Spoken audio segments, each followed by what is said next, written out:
सुबह सुबह की शुरुआत देश हित के संकल्पों के साथ पीएम मोदी ने इस वैश्विक संकट के दौर में देश की आत्मनिर्भरता और जनता के कल्याण के लिए पूरे देश से 7 संकल्पों को अपनाने और अपने कर्तव्यों का पालन करने का आह्वान किया है। पीएम मोदी के इन 7 संकल्पों से देश को युद्ध और अनिश्चितता के इस दौर में न सिर्फ इकोनॉमी की मजबूती सुनिश्चित होगी बल्कि भारत की प्रगति की रफ्तार भी बनी रहेगी। सबसे पहले बात पीएम के इन 7 संकल्पों की करते हैं। बड़ा संकल्प है पेट्रोल डीजल का संयम से इस्तेमाल करना।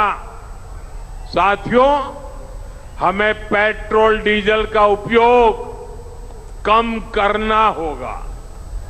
शहरों में जहां मेट्रो है वहां हम तय करें कि हम मेट्रो का ही उपयोग करेंगे। कार पूल करने का प्रयास करें और भी लोगों को साथ बिठा लें।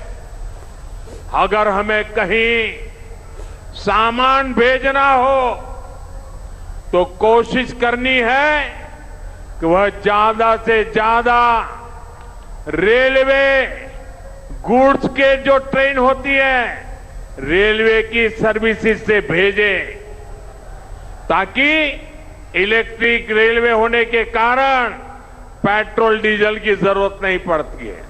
हमने कोरोना के समय में वर्क फ्रॉम होम की, ऑनलाइन मीटिंग्स की, वीडियो कॉन्फ्रेंस की, ऐसी अनेक व्यवस्थाएं विकसित की और हमें आदत भी हो गई थी।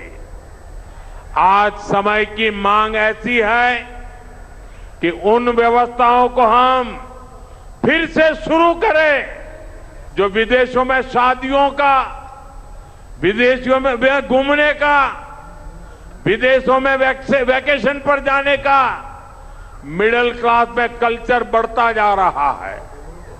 हमें तय करना होगा कि जब ये संकट का काल है और हमारी देशभक्ति हमें ललकार रही है तो कम से कम 1 साल के लिए हमें विदेशों में जाने की बातों को टालना चाहिए।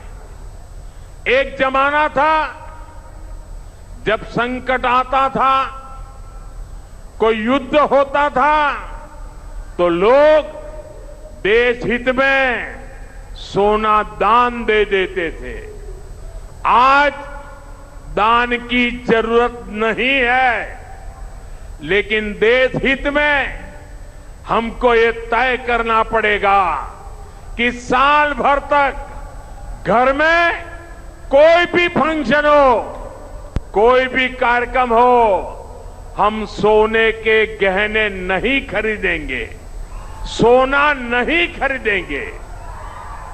विदेशी मुद्रा बचाने के लिए हमारी देशभक्ति हमें चुनौती दे रही है और हमें इस चुनौती को स्वीकार करते हुए विदेशी मुद्रा को बचाना होगा।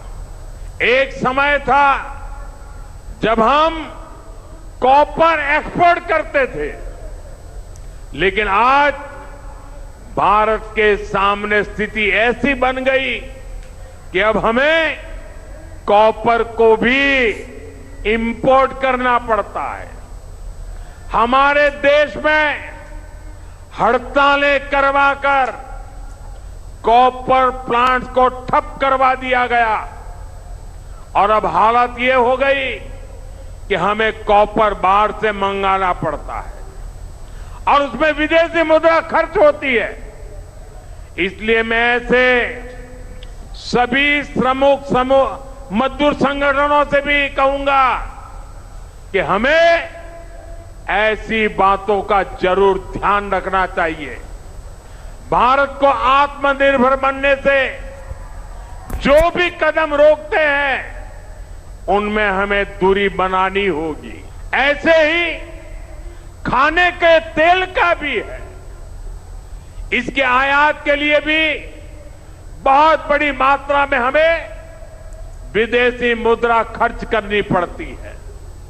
हर परिवार अगर खाने के तेल में, खाने का तेल का जो उपयोग करता है, अगर वो कुछ कमी करे, मैंने बार बार कहा है 10% कम करो, अगर हम तेल खाना कम करें ना तो भी वो देशभक्ति का बहुत बड़ा काम है।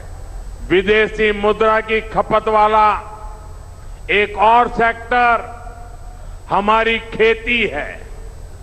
हम बहुत बड़ी मात्रा में बाहर से केमिकल फर्टिलाइजर इंपोर्ट करते हैं। केमिकल फर्टिलाइजर खेती के कारण हमारी धरती मां को बहुत पीड़ा हो रही है, हमारे खेत बर्बाद हो रहे हैं। अगर आज हम अपने खेत को नहीं बचाएंगे तो भविष्य में फसलों पर भी खतरा आ जाएगा। इसलिए बहुत जरूरी है कि हम केमिकल फर्टिलाइजर की खपत 25%, 30%, 40%, 50% उसको घटाए, आधी कर दें और हम उसके साथ साथ नेचुरल फार्मिंग की तरफ बढ़े। हम फर्टिलाइजर का उपयोग कम करके विदेशी मुद्रा भी बचा सकते हैं और साथ साथ अपने खेत को बचा सकते हैं। तेलंगाना में प्रधानमंत्री मोदी के पेट्रोल डीजल बचाने, सोने की खरीद कम करने वाले बयान पर कई नेताओं ने अपनी प्रतिक्रियाएं भी दी हैं। आइए आपको वो भी सुनवाते हैं। 30-35 साल पहले सोने का भाव 5-6 हजार तोला होता था, 10 ग्राम होता था। अभी 1,30,000, कभी 40,000, 50,000, 1,60,000, इतना भाव उनका बढ़ते रहता है।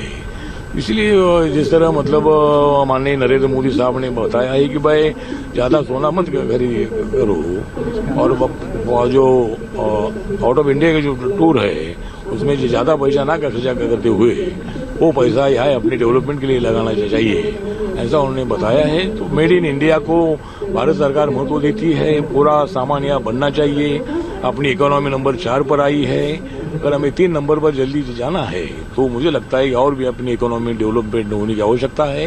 इसीलिए माननीय नरेंद्र मोदी जी ने ये बात बताई है, तो उसका जो आह्वान है उस आह्वान के मुताबिक लोगों ने ध्यान देना चाहिए और फॉरेन टूर कम करनी चाहिए और सोना ज्यादा खरीदना नहीं चाहिए। देखिए, माननीय प्रधानमंत्री ने हमेशा से इस देश को न सिर्फ कोरोना से बचाया बल्कि युद्ध की विभीषिका से बचाया। और अभी जिस प्रकार से ग्लोबली जो पेट्रोलियम पदार्थों की प्राइसिंग हाई हो रही है, उसकी स्केर्सिटी क्रिएट हो रही है, उसमें वास्तव में प्रत्येक देशवासी का एक नैतिक कर्तव्य भी है। और वैसे भी वेस्टेज को रोकने के लिए हम जाने जाते हैं। हमारी संस्कृति कहती है कि उपभोग उतना ही करो जितनी आवश्यकता है। तो हमें चाहिए कि हम जो है वो शेयरिंग ड्राइविंग और दूसरा वर्क फ्रॉम होम, इस तरह की जो बातें हैं उसका पालन करना ही चाहिए, क्योंकि इससे देश की इकोनॉमी को भी लाभ मिलेगा, लोगों के आने जाने में सुविधाजनक भी होगा। काम के प्रति उन्होंने कहा कि भाई काम में डेडिकेशन कम नहीं होना चाहिए। देश के प्रति जो आपका समर्पण है, कर्तव्य के प्रति, काम के प्रति जो आपका समर्पण है वो बढ़ना चाहिए।